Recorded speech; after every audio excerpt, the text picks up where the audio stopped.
will discuss it and refute it.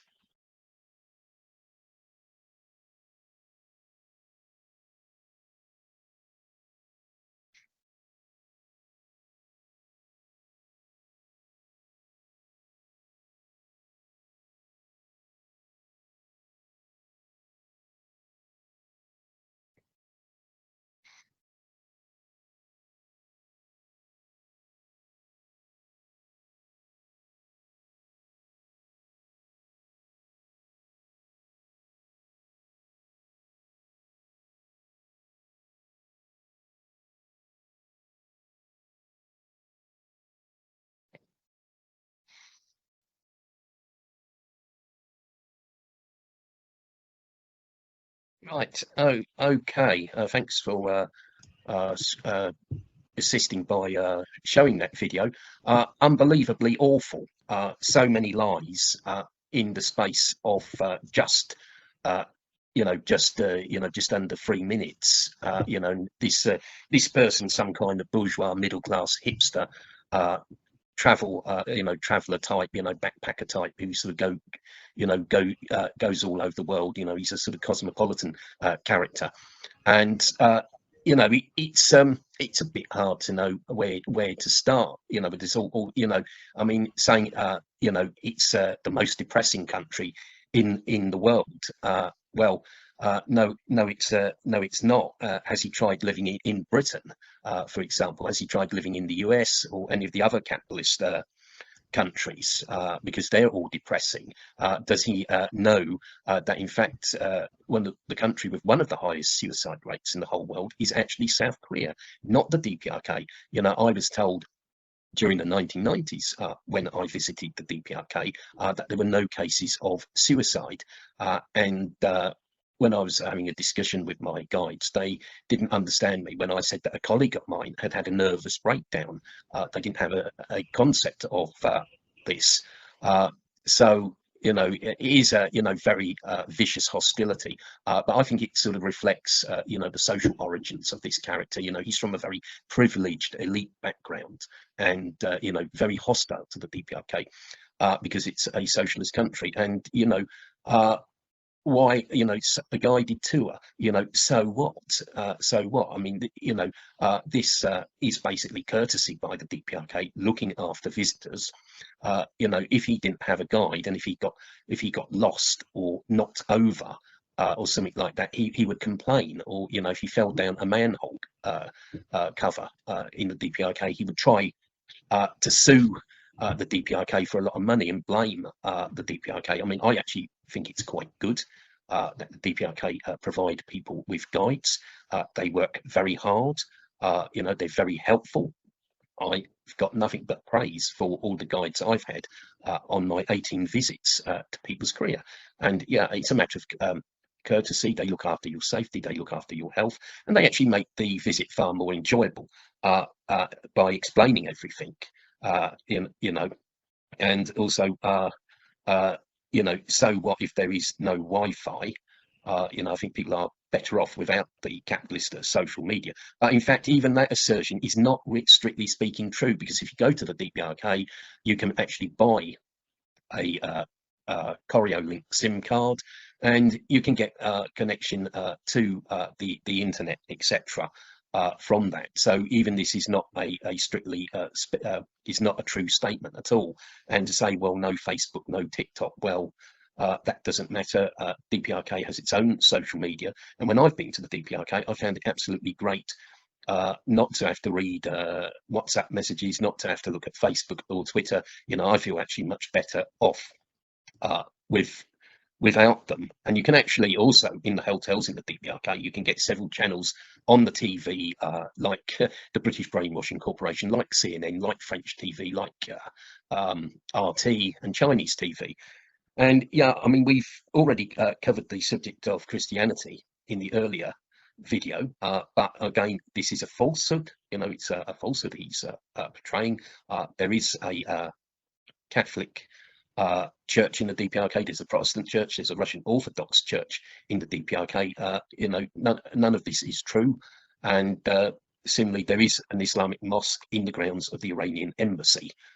So you know, both of these statements are completely untrue, and no, a very sweeping and bland, no connection with the outside world. Well, what an idiot! What an idiot! If there was no connection with the outside world, he wouldn't have been in the DPRK.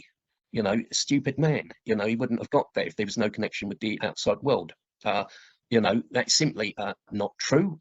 You know, there's plane services between the DPRK in China and DPRK in Russia. There's also rail links from Pyongyang to Beijing. I've twice travelled on the train from Pyongyang to Beijing, and there's also trains to Russia and Mongolia. I mean, it's simply not true. And the DPRK is a UN member.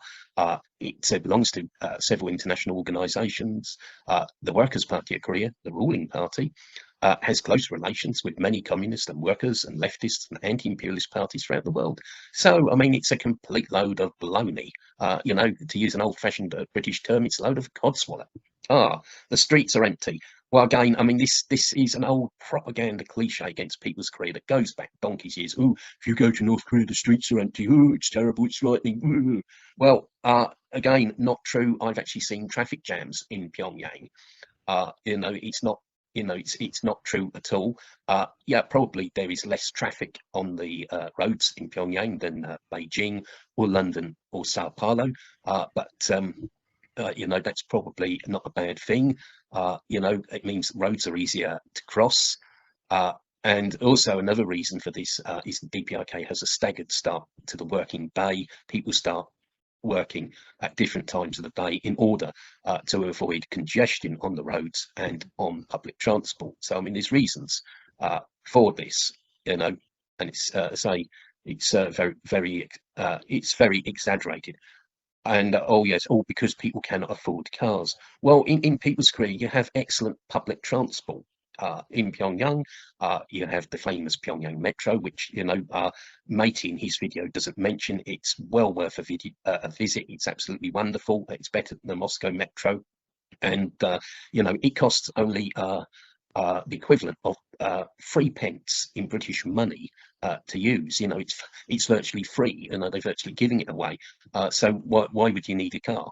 And similarly, you've got bus, you've got trolley bus as well, and also trams, all of which are also cheap. So there isn't a need for people to have cars. So I mean, he's really trying to compare apples with pears, as it were.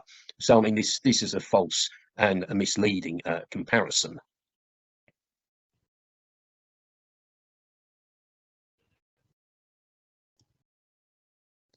And you know, saying TV is all about praising Korea. Well, what is wrong with that?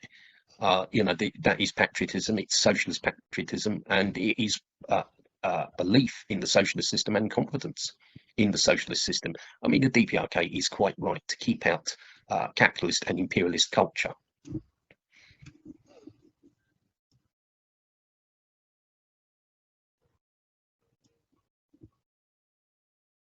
And the festivals are all about the army.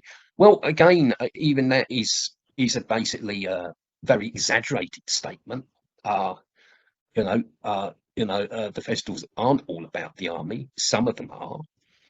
You know, some of them are, but I mean, I've seen some that have been mostly civilian in nature, and you know, it's also should be noted that when you have some of the military parades, they are actually followed by a civilian parade. So you have unity between the army and civilians. Of course, this is not to deny that the army does play an important role in people's career. You have the Sungun policy of giving priority to the army, and this is very necessary to defend the independence of people's Korea against US imperialism, which invaded Korea in the 1950s and which has threatened Korea many times since, and which is keeping a large number of troops stationed in South Korea ready to invade the DPRK.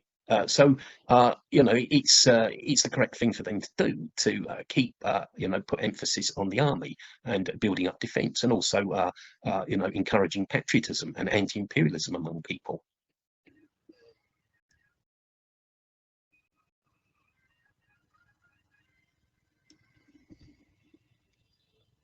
No, I mean the only person fooling people is this you know, silly yuppie hipster with his lies about people's career. You know, people in the DPRK are not poor because they've got free housing, free healthcare, free education, including university education. You know, I don't know of any Western country that has free university education. It certainly costs a lot of money to send a kid to university in the UK. And you know, also people's career has no taxation. It has old age pensions. You can actually, a man can retire at 60 and a woman at 55. And you know, there is low cost food. Some items of food are virtually free. So there's no poverty. And I've never ever seen anyone in 18 visits of visiting people's career. I've never had anyone ask, beg for money or food. That's a fact. That is a fact. No one has ever begged. I've never seen anyone begging in people's career. That's a fact. And perhaps you know, our hipster friend should come to London and see all the people begging or living in tents on the street.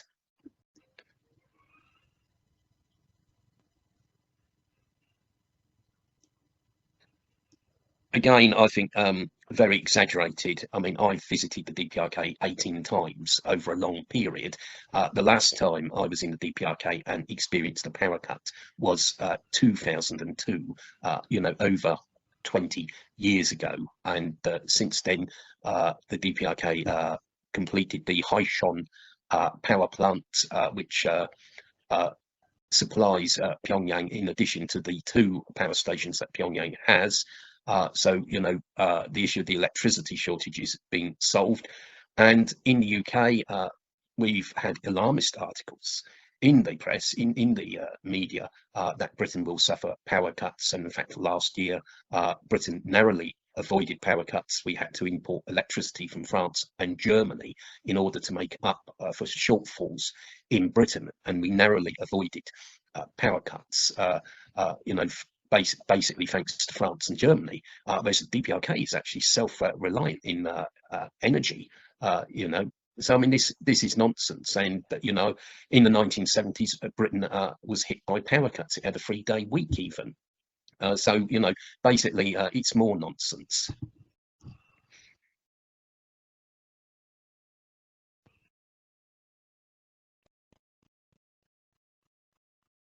Yeah, I mean, again, open air prison. I mean, what does this mean? It's just throwaway propaganda. It's just a cliche. And yeah, DPRK is basically right to check phones because the enemies of people's career, the imperialists and capitalist class enemies, go to great lengths to destroy socialism and to send spies and agents into people's career, like, dare I mention it, Ulrich Larsen, the complete scumbag and traitor, and like Otto Warmbier. You know, it sends these people into the people's career to spy, to carry out subversion. So, I mean, this is quite necessary, and you know, the character who's made this video is obviously very anti-communist, anti-socialist, anti-DPRK. So, I mean, the DPRK authorities are quite right to be suspicious of him.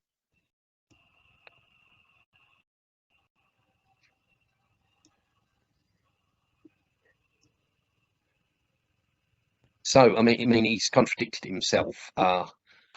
You know, they checked, but they didn't take his videos. So what's he complaining about anyway? You know, he's just moaning and whinging. And again, oh, I cried of sadness. Well, it's emotional propaganda. You know, it's you know, melodramatic in tone, basically. I mean, so I mean, this is just a sort of very cheap hit job against people's career made by an idiotic, bourgeois, overprivileged, elitist hipster.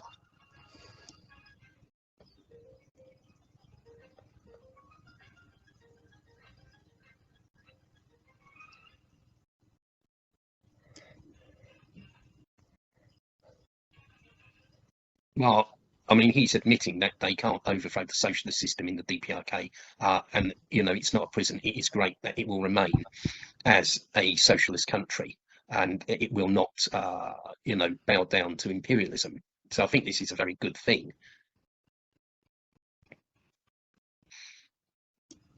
Yeah, well, we don't want to see you tomorrow. You know, you're just a useless bourgeois hipster. Anyway, over to you, Sarah. I believe you've got quite a few things to say about this video. Yeah. Also, I had to laugh because he said he wanted to cry. He cried when he drove back home. So yeah. He said the DPRK is the most depressing country. Well, I assume he never went to Germany, and if he never worked here full time.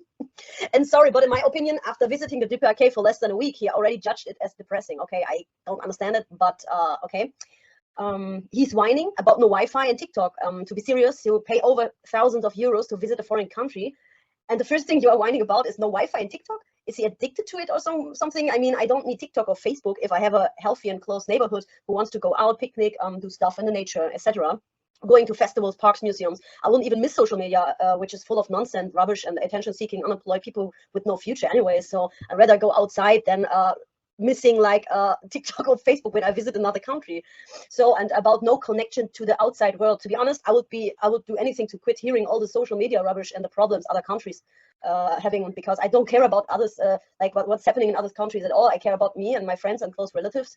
Why do I need to know if in China does fall a sack of rice from the table? I would be glad not to hear all this fake news and gossip and attention-seeking behavior from bloggers or politicians or influencers in the TV or media. It's a waste of time anyways. I'd rather do my hobbies or travel or do sports and go outside instead. The TV and the media is all about praising Korea, is what he said.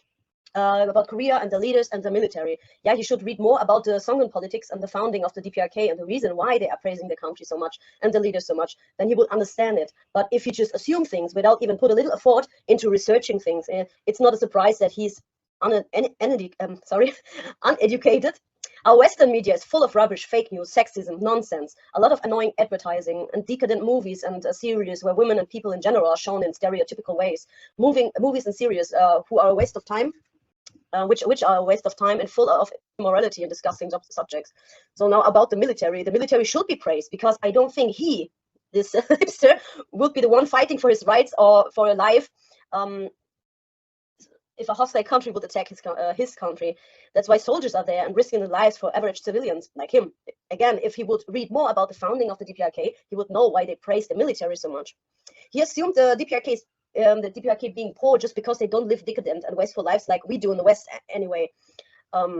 And about the electricity, still now, today, the water in South Italy will be cut a few times per day. I'm Italian and my family confirmed it, that still the water will vanish a few times per day. Most civilians don't even know why. And about electricity, it can happen to everyone. As you already said, that also in the UK it happens a lot. And also we in Germany had it a lot like in the past. And it's nothing so what important institutions like hospitals, police office have an emergency generator. So no civilian would die if the electricity will disappear for a short of time. It is ridiculous what he said about the soldiers checking his phone. I assume that they are doing it to avoid pornography or selling drugs or doing inappropriate photographs or even acts of violence maybe. Or as you already said, because of spies and traitors. So I would not have a problem. I wouldn't have a problem with that checking my phone, because if you have nothing to hide, you would have nothing against it. And that he's crying about the DPRK people. But sorry, but he was there like a few days, and it's another culture, and he comes from the Western world, like we, like I don't know where he comes from, but I guess he's American or like European, and he should rather cry about all the children in his own country being abused by pedos, or also women being harassed and treated like sex objects instead, all the workers being enslaved to work full-time per day and still having difficulties in surviving and still less money. He should like think about his country first before he assuming things after a visit of 3 days in other country. He visited the DPRK for a few days. He should rather concern about his own problems or fight against the problems in his own country instead of whining and spreading gossip and fake news about a socialism, independent and proud country like the DPRK. Yeah, that was all I could say. I want to say about it, because it's ridiculous what he talked there, because it's full of fake news. Yeah. Right, thank you very much for those remarks. Been very, very good and been very useful. So today we've exposed and deconstructed, yet another anti-DPRK video. The way to support People's Korea and defend it with no ifs or buts is by joining the Korean Friendship Association and becoming active in it, both, and I say, we've got branches all over the world, including in the UK and Germany, which are represented in this video. So anyway, it's been great speaking to you today, Sarah.